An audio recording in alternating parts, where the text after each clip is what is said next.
తెలుగు రాష్ట్రాల్లో కూరగాయల ధరలకు రెక్కలొస్తున్నాయి. అమాంతం ధరలు పెరగటంతో సామాన్యులు కొనలేక ఇబ్బందులు పడుతున్నారు. అరకొర సంపాదనతో బతుకు బండి లాగుతున్న సామాన్యులకు కూరగాయలు కొనలేని పరిస్థితి ఏర్పడుతోంది. హైదరాబాద్తో పాటు తెలుగు రాష్ట్రాల్లో టమాటా, ఉల్లి ధరలు మళ్లీ ఆకాశాన్నంటాయి. ముఖ్యంగా వంటకు ప్రధానమైన టమాటా, ఉల్లి ధరలు పెరగటంతో గృహిణులు ఆందోళనకు గురవుతున్నారు. గత 4-5 రోజుల నుంచి ఉల్లి ధరలు భారీగా పెరిగాయి. టమాటా ఉన్నట్టుండి భారీ ధర పలుకుతోంది.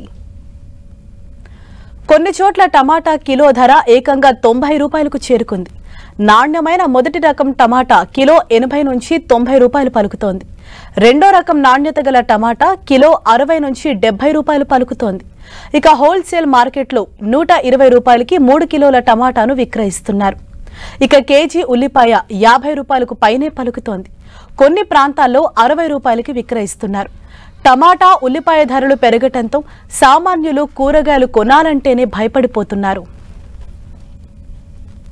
సాధారణంగా వేసవిలో కూరగాయల ధరలు పెరుగుతుంటాయి. వర్షాకాలం మొదలవగానే మళ్లీ తగ్గుతుంటాయి. ఇది ప్రతి ఏటా సహజమే. కానీ ఈసారి దీనికి భిన్నమైన పరిస్థితి నెలకొంది. వేసవిలో వీటి ధరలు నియంత్రణలోనే ఉన్నాయి. వర్షాకాలం మొదలయ్యాక పక్షం రోజుల వ్యవధిలోనే అమాంతం పెరిగాయి. రైతు బజార్లలోని ధరలతో పోలిస్తే బహిరంగ మార్కెట్లలో 30 నుంచి 60% వరకు అధికంగా ఉంటున్నాయి. మేలో కిలో ఉల్లి ధర 20 రూపాయలు పలికింది. ఇప్పుడది 50 రూపాయలకు చేరింది. టమాటా జూన్ ఆరంభంలో 25 రూపాయలు ఉండగా ప్రస్తుతం 60 రూపాయలకి చేరింది. వంకాయ 40 రూపాయలు, పచ్చిమిర్చి కిలో 80 రూపాయలైంది.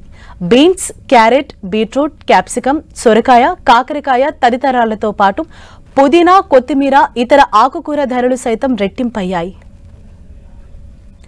ఉల్లిగడ్డలు గతంలో హైదరాబాద్ నగరానికి రోజు 8,000 క్వింటాళ్ల వరకు వచ్చేవి. దాంతో 6 నెలలుగా కిలో 20 రూపాయలు చొప్పున స్థిర ధరల్లోనే లభ్యమయ్యాయి. ప్రస్తుతం 5-6 వేల క్వింటాళ్లే వస్తుండటంతో ధరలు పెరుగుతున్నాయని మార్కెటింగ్ అధికారులు చెబుతున్నారు.